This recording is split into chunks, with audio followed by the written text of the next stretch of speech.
Hi, friends. I'm Lauren.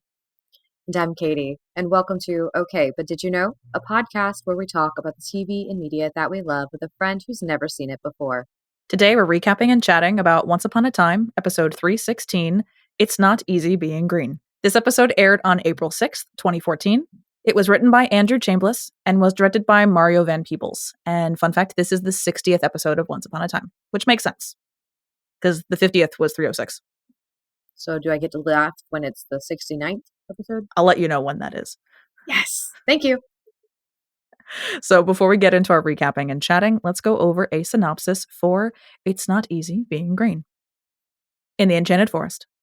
After discovering from her father that she was adopted, Zelena seeks out the Wizard of Oz to find a family who wants her.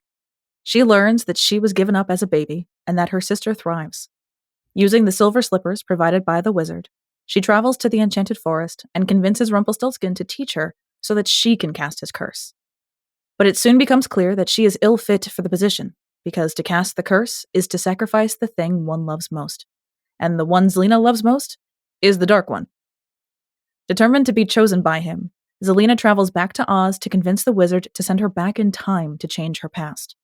But she discovers that he's not a wizard, but a circus huckster named Walsh. Zelena finally embraces who she is, and to enact her revenge, she will truly become the Wicked Witch. And in Storybrooke, during the wake after Neil's funeral, Zelena barges in to reveal herself and challenge Regina to a showdown.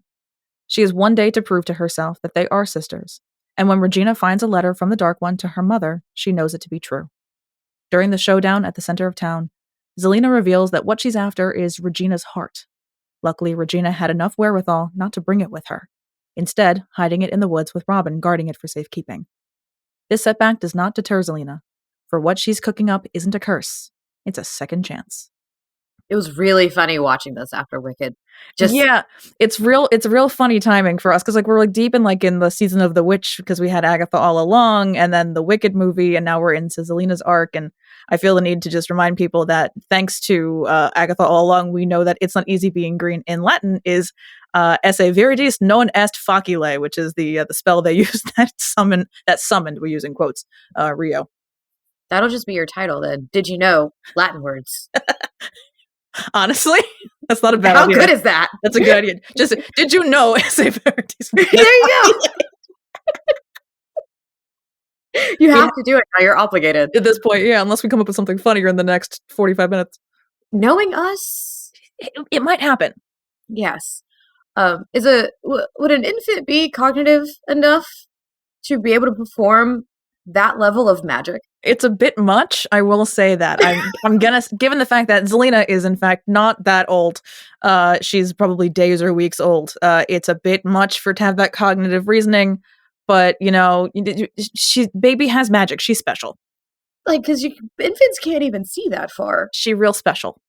Infants cannot see past. When you're holding an infant, that's usually about as far. They can't see very far. Yeah, I know. So, she's moving things. I'm gonna... that baby can't even see. I'm just gonna remind you, this episode was written by a man. Never mind. We love Andrew Chambliss. He does a lot of good writing for this show, but he is still a man. I did write, Zelena and Elphaba both hate their fathers that aren't biologically their fathers.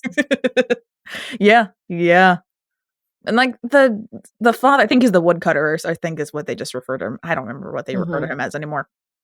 He's one of the weird fathers, or one of the weird parental figures that actually doesn't have a name, even though we never hear it. Like Ruth, we never heard anyone call her that, but we just know that's what her name is. Yeah. We have no idea what his name is.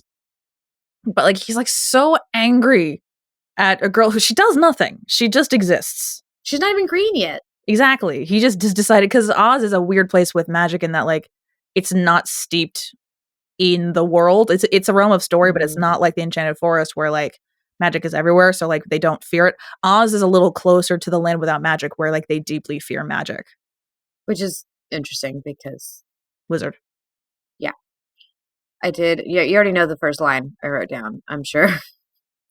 Perhaps I could talk to him about what, leather conditioner and eyeliner. I do have that one written down as well. That's such a good one. It is. And then you just have the moment, Robin Hood, Tinkerbell, Robin Hood. This show is a fever dream. I was that's not weird at all. I'm definitely, I'm sure, not hard for Lana to get out with a straight face at all. I, these moments. I love the part before it where like, it's the lion tattoo. It's what was prophesized. He's your soulmate. I know, I saw it yesterday. And you didn't tell me. Well, right now I have better things to think about than gossip about boys. It's the girlfriends talk. It's like, no, I have better things to do right now than gossip about boys. But like, you could talk to your girlfriend. It's fine.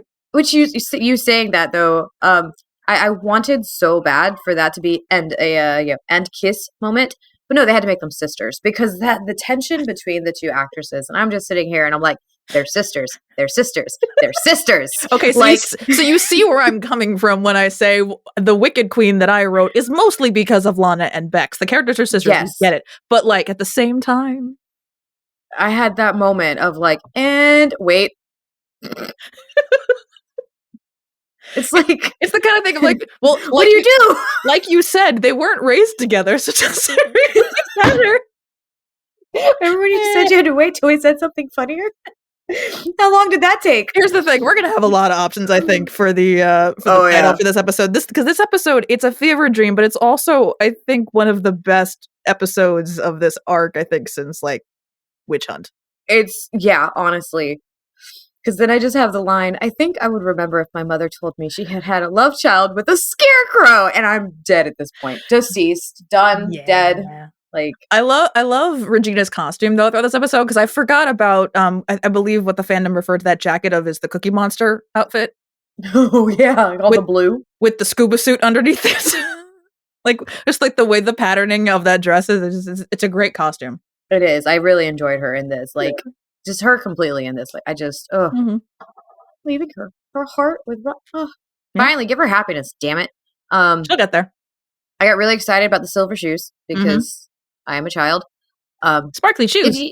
It's sparkly shoes. Well, because we both know the red shoes were only for one reason, which my grandmother ironically did not know. I had to inform my grandmother that the only reason the shoes were red was because they were doing things in color. Yeah. They wanted them to pop. Mm-hmm. I don't remember. While watching this, I couldn't remember if you'd given me the answer to this or not, but I had this moment of like, good gods, Rumple better not be her dad, because that would just make things weird. And I was like, has she said something about this before? I don't remember. We say a lot of things. And I'm just sitting here like, oh, fuck, here we go. No, Rumple is not her father. Get ready for it to get weirder. Oh, fuck. In 2 episodes and bleeding through, things are gonna get real weird. This is a family show. Yeah, it is. I did love that Robin was like pickpocketing Regina and all that fun stuff. Yeah. I do like, is there a significance with Zelina's amulet? Yes. Okay. The turning green due to jealousy and envy was interesting. I like that as an option. As a justification for her being green, I think it makes sense. Personally. Just didn't know that was a option. Yeah. Well, because Rumple compares it to himself as well. Like, we don't really have that same option of not being able to put on a good face. Because for the dark one, there's a certain aesthetic to it. It's not always dark and scaly. It depends on the dark one themselves, but there is a certain physical presence that is the dark one because it's the darkness seeping through. And it makes sense because so much that we hear on the show a lot is that magic is emotion. And Zelina feels emotions real strong and real unstably, which is why it manifests that way. Which makes sense though with her childhood. Exactly. She's got a lot of envy for. I think I wrote this down fairly eloquently. I think so. Magic is about emotion, and Zelina's emotions are extremely unstable but powerful, which is why her magic is also so strong. Like that's why she, as a baby, she can make trees go away. Her strongest emotions have always been envy of those with loving families, envy of those who had teachers willing to teach them, envy of Regina specifically for having Cora and Rumple. Envy is all she knows. And this is why I did my thing before, because so I think at this point I can send you Wicked Always Wins, which is her song from the musical episode, because there's nothing in there that's context that you don't already have. But there's literally a line in it. What they call green with envy, I just call looking good. Nice. It's the songwriters for the musical episode, they got the characters all really well, but 100% that song, Wicked Always Wins, is Zelina to a T. That song, It's perfect. And it's like, even coupled with the fact that she's doing this power ballad of a song while terrifying the munchkins of Munchkinland, it's even funnier. I'm okay with this. It's a great song. I do like that she got tricked though, and like, Regina. Oh, that was good. That was great. And the random clock tower. Yep, clock tower has now in fact been broken twice. I had that very gross moment when Rumpel's like, I have that effect on women. Just no. But he's not wrong. He does. I don't like it. He has that effect on women. Nope, we're gonna ignore that part. we're gonna let that stay in the back of my brain and not the forefront. And then I did just write down my Miata. That's a great line. A lot of the fandom is a big fan of my Miata. Poor Doc. I got really emotional about the entrusting with the heart and everything because she's trusting. I mean, she's trusting him, especially with the you can't steal something that's been given to you, because it's symbolic of her giving him her heart in multitude of ways. And it's just so good. Yeah, because she's already like dealing with so much. Like, her weird sisters there trying to kill everybody, and she can't talk to her son as her son, and now she's got this like soulmate dude, and Tinkerbell wants to be buddies. Like, it's just a lot going on. What the fuck did I just say? That is a sentence. The evil queen. She went from very solitary to having a lot of people around her, and it's like, but to be fair, like, the one person she wants to talk to, she can't, because that's Henry. Exactly. So she has to settle for these other people, and learning. She has to learn to open up a little bit, just a little. Allow herself to have some friends, some lovers, some emotional connections of kinds.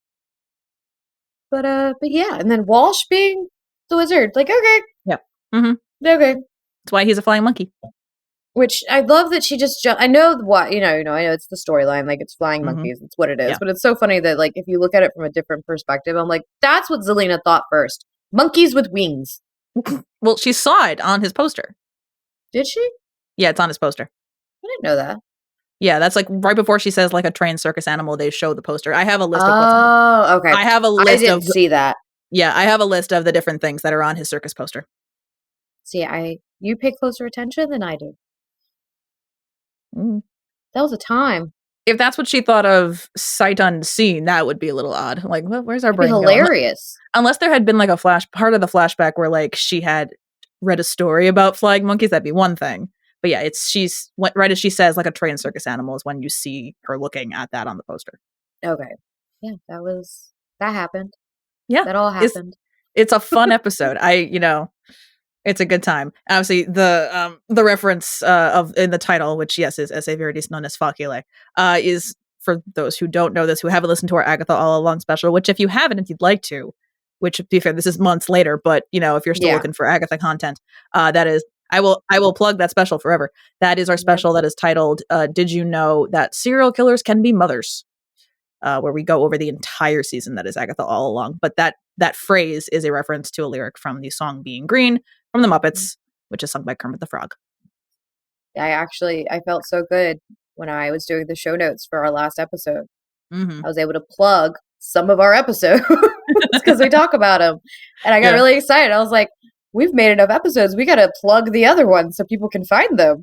Yeah. And like it's a fact of, I think we said this in the last one, where it's like our titles aren't always indicative of what they're about. Yeah. So sometimes but it's in the description. Yeah, it always is. You have to just open it, go look in the show notes so you could figure it out. So Walsh's workroom, we can see that poster that's behind him of his circus. It's the Omaha Circus and Freak Show, which is a reference to the wizard's birthplace in the book being Omaha, Nebraska.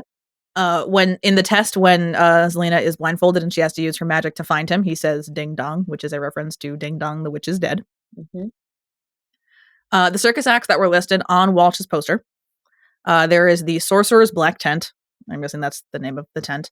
The Fiji Mermaid, an object comprising the torso and the head of a juvenile monkey sewn to the back of a fish. The back half of a fish. During the 1800s, it was a common feature of sideshows where it was presented as a version of a mermaid.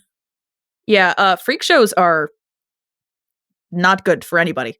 I have to remember, this is the podcast. They can't see my face. What the fuck? This is the 1800s. Just remember this. This is so much in shock. This is late 19th century stuff. Another option, but it's accurate. It's uncomfy, but it's accurate. It is uncomfy. We have the bottle imp, which is a living human head confined in a glass bottle. Why, I don't know. The dog-faced boy is a reference to Jojo the dog-faced boy, a famous Russian sideshow performer during the 1800s who suffered from the medical condition hypertrichosis. I'm guessing that's just excessive hair growth. Yeah. We have the bearded lady, which was a common feature in a lot of sideshows in the late 19th century and early 20th century, and the flying monkey at the center. Which again, reminder, freak shows, 1800s, like the 19th century. Which also someone pointed out because people were talking about in the Wicked movie why the Munchkins, aren't little people.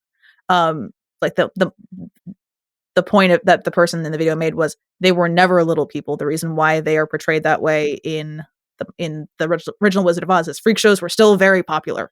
Yes. That's the only reason. That was an attraction for people. That's exactly. why people would want to see it. It's mm-hmm. And like there's a conversation to be had, like when the rules do call for little people to use them or not.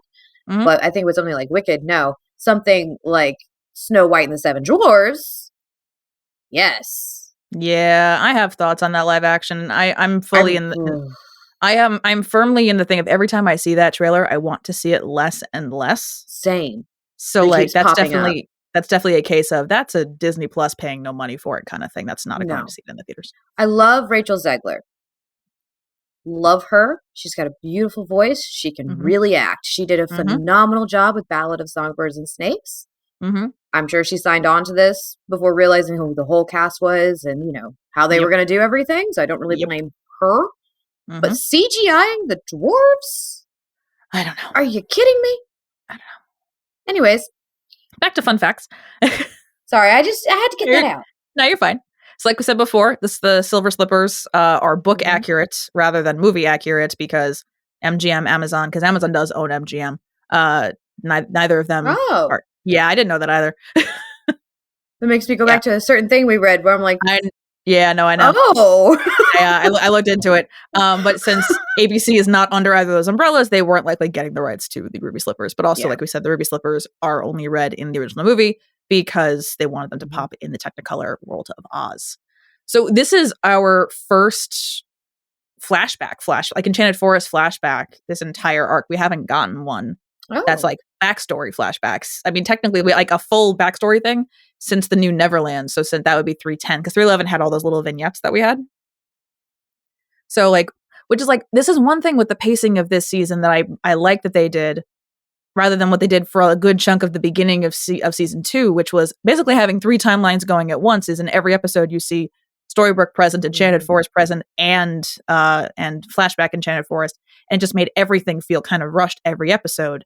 This one, because they could have done that. They could have done Enchanted Forest present, Enchanted Forest past, and Storybrooke, but it would have made everything feel a little rushed, I think. And my guess is there just isn't anything in the Enchanted Forest present or missing year that's worth doing. And in the case of this episode, so they stuck to just Storybrooke and backstory, which I was very happy about. But so this is not the first time though that we've heard about these slippers in Once Upon a Time.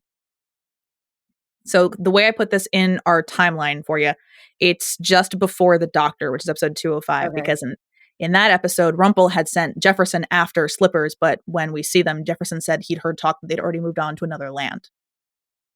So we'll see what happens when the Slippers have moved on to that other land. We're going to see that. Okay, I like that. This is all coming together. There are times when things all work out the way with different things that they've dropped off. So sometimes they come to fruition. So this is a case. Sometimes. So this is a case where like a one-off line actually has a little bit of payoff in this season.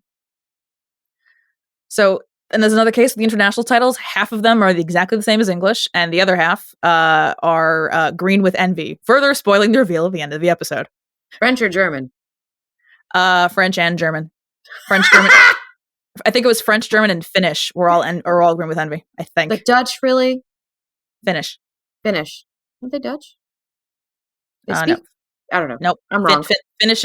Dutch that's the Netherlands. That's the Netherlands. That's where I'm messing up. Yep. Which is ironic since apparently my family's from that area. I'm great. Everything's great. Everything's fine. I know what I'm doing. And my last little fun fact is like, this is a goof that I didn't, even though I read this beforehand, I didn't even notice when I watched the episode. But the scene towards the end when Regina is placing her heart in the bag after retrieving it from the hiding place, The image when we show her close up is actually mirrored because from the angle we see her hairline has flipped and you can't see her scar when she says the line. I don't always realize what I have right in front of me, so it's like we should be seeing one side of her face, but something I guess happened and they flipped. My guess is maybe they filmed something from the wrong angle. I don't really know, but for whatever reason, that shot is flipped for some reason. That's interesting. Yeah. So it was weirdly fortuitous timing that this episode starts on a funeral. Just for real life purposes. I just went to a funeral. A friend of mine's mother passed away. But watching this again, I don't know how. I haven't been to a funeral in a secular funeral, Catholic, whatever. I haven't been to a funeral in general in a very long time. But my understanding is that the covering of the casket, that is traditionally a Jewish thing, because according to my friend, he didn't know that was a thing. I didn't know it was a Jewish thing. Yes, that's my understanding, is that's because, again, I literally just went to a Jewish funeral. My friend whose mom passed away, if she's listening, hi, Jackie. Again, months later, her father's a rabbi. Oh, okay. Thank you. I was like, I'm so lost. I got a point here.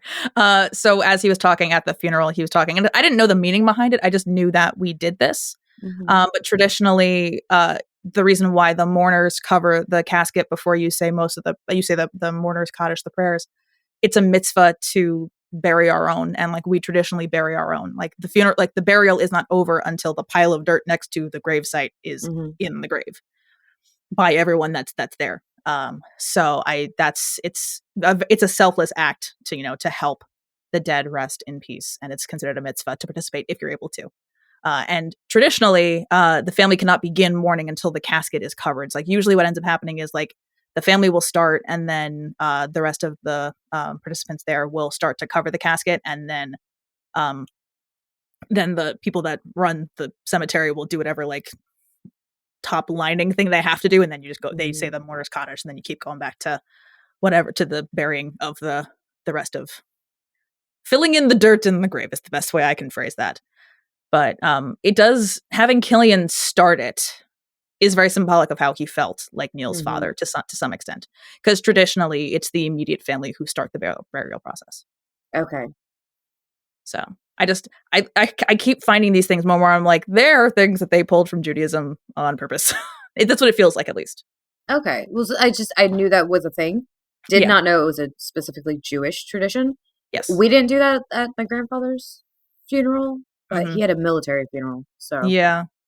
That's the thing, is like I haven't been to a lot of funerals in my life that I can remember. Luckily, very fortunate that that's been the case. But I can say in the past, I've only seen the group burying the deceased. I've only seen that at Jewish funerals, is my understanding. Yeah. I didn't realize that it was. I think it's just a Jewish thing, but again, I'll link a thing about Jewish mourning rituals. I have there's like a whole ritual, because I can't remember what I was watching, but there was something I've watched before. Most likely, I think it was like a show going through like the beginning processes of what you guys do, because it's like a very long process. Shiva. Thank you. I did not want to say it wrong. Yeah, sitting Shiva is it's a 8-day process, I believe, if you do it correctly. And I've seen like media actually like explaining it. It was like an estranged father-son relationship. I wish I could remember what it was in. And of course, the son's not happy about sitting Shiva, but does so anyways. Yeah. I think it's a really interesting way of, honoring the dead. Like, we didn't do anything like that. Yeah. I mean, when you can, it's very helpful, because it's also why Jews traditionally, the funeral is like as close to death as possible. It's to help the family begin their mourning process as quickly as possible. It's like there's things that will get in the way, like holidays. You can't do a funeral on Shabbos. You can't sit Shiva. You don't sit Shiva on Shabbos. Like Shabbos, that's above everything else. Like you don't even like follow Shiva, depending on who you are, I guess. But is the burial at the end of Shiva or beginning? Shiva takes, I believe, 8 days. Okay. Let me Google. So there's like a cleaning of the body and like all that stuff. I'm learning. See, this podcast is really just things. Jewish lessons for Katie. Yes. So Shiva. Well, okay. So apparently, I didn't know this. We're Googling things now. Shiva literally means 7. Oh, really? Oh my God. Apparently. Shows you how Jewish I am. But that's the thing, though. You're really Jewish. I'm genetically very Jewish. But yeah, so when you sitting Shiva it's a week-long process, which is Okay. a 8 days. That makes sense. Everything in Judaism is 7 or 8 days. So the funeral should be as soon as possible, and then Shiva begins. Okay. Because, like I said, you can't officially mourn until the casket is covered. That's really interesting. We got a lot of very specific rules. Welcome Yeah. to your lesson in Jewish burial customs. See, I really enjoy these like little tidbits that I get because as we're recording this, we're, barreling towards Christmas, Yule, and Hanukkah. But these lessons help though, because we've had the discussion of how my daughter wants to learn more about Hanukkah, but it's not like I was like, yeah, we can bake challah. She can have a conversation with you and learn about the different traditions, but there's no way in hell I'm buying a menorah. No. There's things you do and don't do. Exactly. It's appreciating. Well, like my friend who went with me to the funeral, he had never been to a Jewish funeral before. He looked up a lot of the customs to make sure he was being respectful of things. But like it was the case of like when we got to the funeral home, they had the box of yarmulkes there. And he went, "Oh, can you help me put this on? I don't know how to do it." In my head, I'm like, "Just put it on your head." But he doesn't know. So like I had no idea how to do anything with a yarmulke. You just put it on your head and make sure it doesn't fall off. And if it falls off, you put it back on. That's all that it is. Does it just sit or do you pin it? Yeah. Well, it depends on what kind it is. The kind that are just like at places are usually big enough. You just sit them on your head. The small ones that people wear like all day long, they usually will like use like a barrette or bobby pins or something to hold them to their head. But like, but it's these things. Like I take for granted that I know these things. Not everyone does. All right, let's move on from Jewish burial ceremonies. I really enjoyed that we got the origin story so soon. Yeah, right? Like compared to like which one was it for the first half when we actually figure out who he is? Episode 8. 8? Yeah, it was okay. And then this one started. This is more or less consider New York City Serenade. Consider that a transitional episode from one arc to the next. Okay. This is more or less the 4th episode of Zelina's arc. Which, this is perfect. Yeah. Like, we know so much about her now. We know about we understand why she's doing the things she is, not just because she's evil, but like now we actually have her context. Origin. We have context. But like through the first arc, it was like, why? Oh, that's why? What? Well, I'll give, not the writers, but I'll give Zelina a little bit of defense here in that she's a little too over the top to keep anything hidden. Yeah. Like she walks into a wake. My condolences. So sorry I missed the funeral, but I can never pass up a wake. Oh, did I miss the speeches or shall I make one? I am, after all, responsible. Too many people will get hurt. Listen to your mother. She's right. Anyone who wants to interfere with my plans is going to have to deal with the Dark One. Don't come any closer. Don't worry. Not here for your baby. Not today, anyway. Then why are you here? Now that my cover's blown, I can finally pay a visit to my little sister. Who the hell are you talking about? Why, you, of course, Regina. What? I'm an only child. Cora lied to you, Regina. I'm your sister. Half if you want to get technical. Why should I believe anything you say? Or you shouldn't. It's a lot to swallow, which is why I brought a gift to help. I don't want a gift from you. But you shall have it. See, my gift to you is this sad, sad day. Use it to dig into our past, Regina. You need to learn the truth and you must believe it. And then, meet me on Main Street tonight. Say, sundown. And then what? And then I'll destroy you. This isn't the Wild West. No, dear. It's the Wicked West. Like, there's no hiding that woman's, intensity. She wants to tell everyone all the things, but instead she just gets really, really close. So is the Enchanted Forest in the east? Yeah, I guess this would technically make Regina the Wicked Witch of the East. But okay, yes and no, because Oz does have a Witch of the East. We'll see them in 319. Yeah. Or 320? 320. You think about it. No, it does make sense. Her sister was a witch. Her sister was a witch, bro. What was her sister? A princess. But I really, I like, because a lot of people, it takes them a while before they actually put together the reference that's being done there, which is my gift to you is this sad, sad day, being a callback to my gift to you is this happy, happy day from the pilot. Mm-hmm. Oh, it is a good throwback. It's a really, really good one. That's a good one. You said this was written by a man? This one was written by a man. It Honestly, had its moments. for how many here's the thing is, for how many one-liners that I love that I highlighted in this one, and the fact that it's focused on Zelina, I would have figured it was written by Jen Espenson, but it's not. It's interesting. But yet She writes also 318. the infant magic. Yeah, that I can't get over. That was written by a man. I also love, you put it out, I think I'd remember if my mother told me she had a love child with a scarecrow. I also wrote down, you did manage to step on a lot of toes back in our world. Well, none of them were green. Oh yeah, I did write that part down.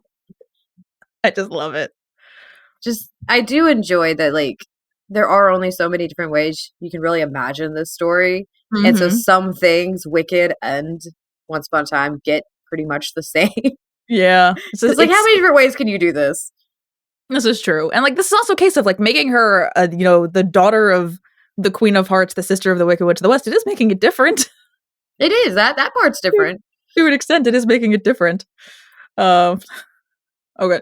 Are you sure Cora didn't booby trap her stuff? I don't think a sleeping curse would be good for the baby. As I wrote down, like, with when Rumple was like, he plucked her hair to test to find out the magic. I'm like, what does the green tell you? Cora's magic was blue. See, and that's why I started questioning. Yeah, it's because it's. I mean, she's got magic. So there's that. Although I had never noticed that the sleeve of her dress pretty much matches the sleeve of the underdress that Regina's wearing in, like, that brown leather dress thing, which makes sense as to why he thought it was Regina at first. Mm-hmm. It does make sense. But no, the whole, like, hair thing and the green bottle, that's where my brain went. I'm like, wait a minute. Like, what's happening here? That's a case of it's very visually stunning, but doesn't really explain anything. Yeah, that's the problem. I just want to know who has Cora gotten with? Like, I can't tell you, because even if I told you, it wouldn't make any sense. I know. I have to wait. But this does bring into question. So, Zelina, I love her. I call her my little chaos monkey. She's kind of a walking plot hole. Wait. How is she what? Hold on. Oh, you're gonna hurt my brain. No, it's not gonna hurt your brain too much. So from the Miller's daughter, we know that, and from Rumple just being Rumple, we know that his, the thing with the curse and the prophecy is that it's Cora's firstborn daughter. It's not just Cora's daughter. It's Cora's firstborn daughter will cast the curse. Mm-hmm. Zelina is technically Cora's firstborn daughter, technically speaking. Zelina is older.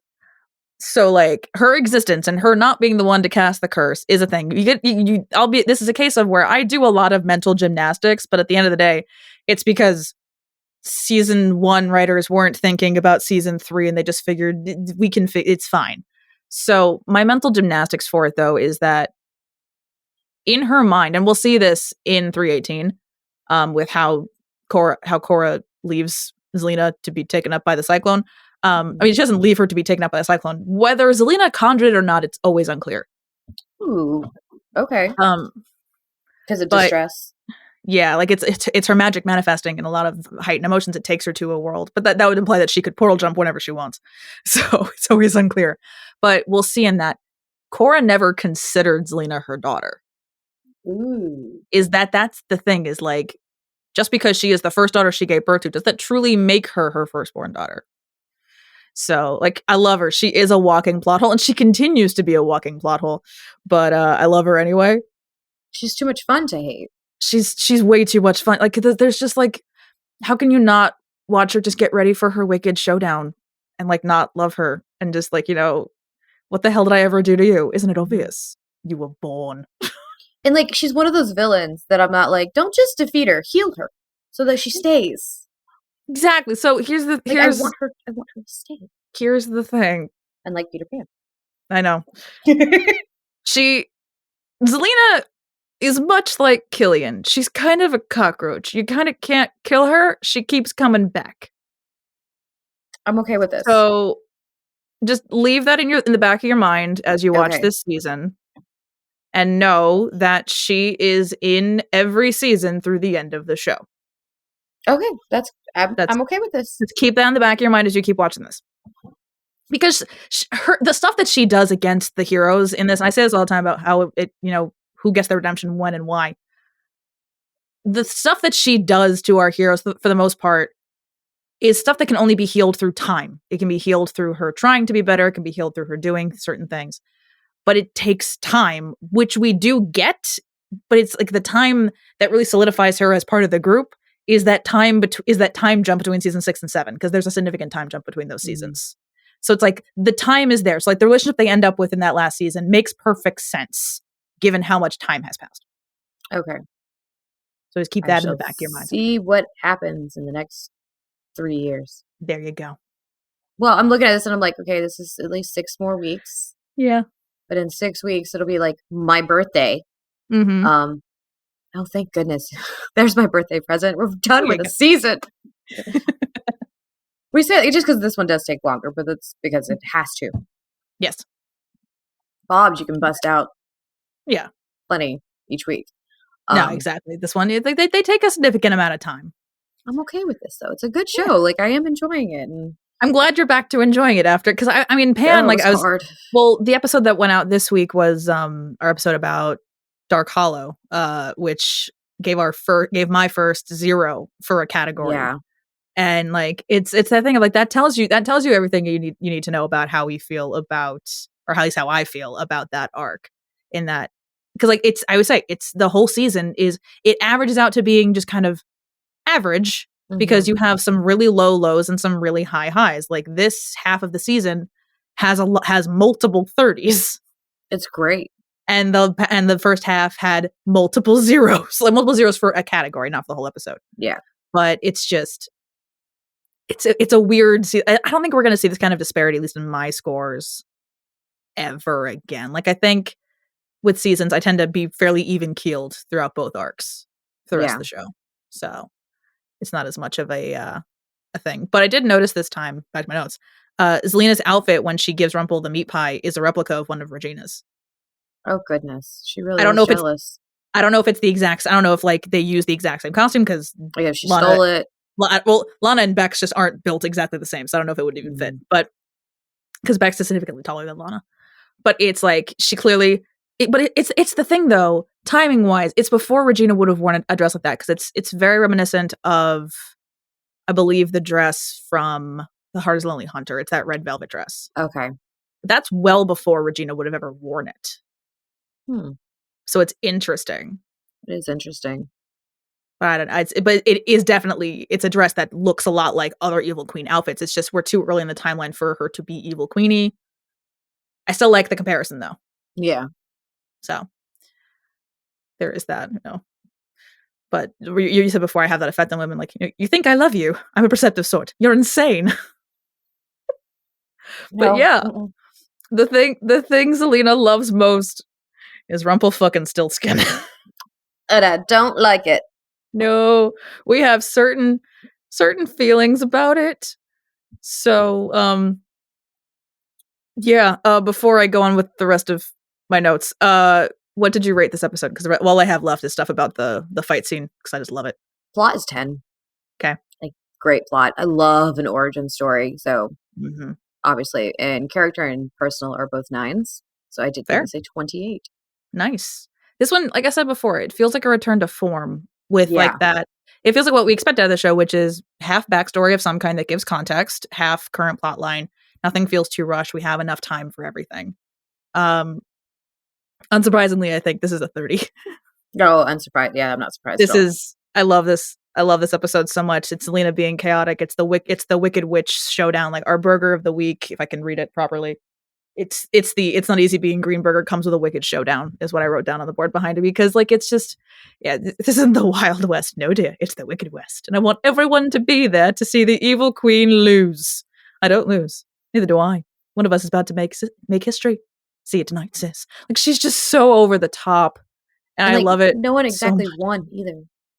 No, well, yeah, no one won, because at the end of the day, she's after a resilient heart. That's the thing she wants. Regina's heart is very resilient. And I was like, Regina's very savage in this episode, in the fight scene specifically.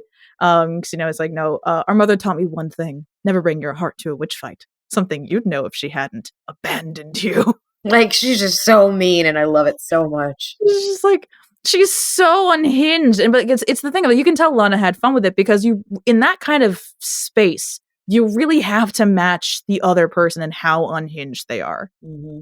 Like, Zelina is screaming, I will get everything you ever had, before she takes her broom and flies off through the broken clock tower. And just like knowing that Bex does most of her own flying makes it even funnier. Oh, that is funny. Because it's Oh my like God. she did it before. It was cool. She did it before Cynthia. Which, that then leads me to believe. So Wicked Always Wins. The soundtrack, I believe, none of it is. They did sing live. None of it is live recording. But that does mean that she also sang on wires. Oh wow, that's impressive. Good for Becca Mader, because she was, because there's part of it. I'll send you the music video. Because it's Defying Gravity may be a little bit harder though, right? Well, yeah, that one involves a few more flips and a gimbal and other things. Yeah. And this is Zelina like slowly circling the Munchkins, going, Oh, okay, yeah, no. I will fly into tomorrow, my sister full of sorrow, finally paying for her sins. Like that, it's such an epic song as she slowly circles the Munchkins. Yeah. Cynthia, was doing flips and flies and Defying Gravity being dropped and she's belting live, Defying Gravity. Yeah, that's the difference. Is they used her live recordings. I don't think they use any live sing, but they did have the actors sing live because when you're lip syncing, your neck doesn't move the way it does when you actually sing.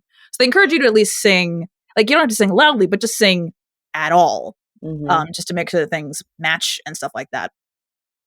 But another great example though of like mild stunt work, I say mild, was that like when Zelina starts to force choke Regina up. Mm-hmm. Now that I know how they film those this time, like I could almost see the slight shift because that's a case of like she's not on wires. It's just like they have her step up like on an apple crate or something, and you can. She's doing her best to stay in line, but you can see her shift slightly as she leans onto one foot and goes up very slowly because like you can't see their feet, so that why use wires if you don't have to? Because Regina and Lana has done wire work because we know that she did that with the Stable Boy. Yes.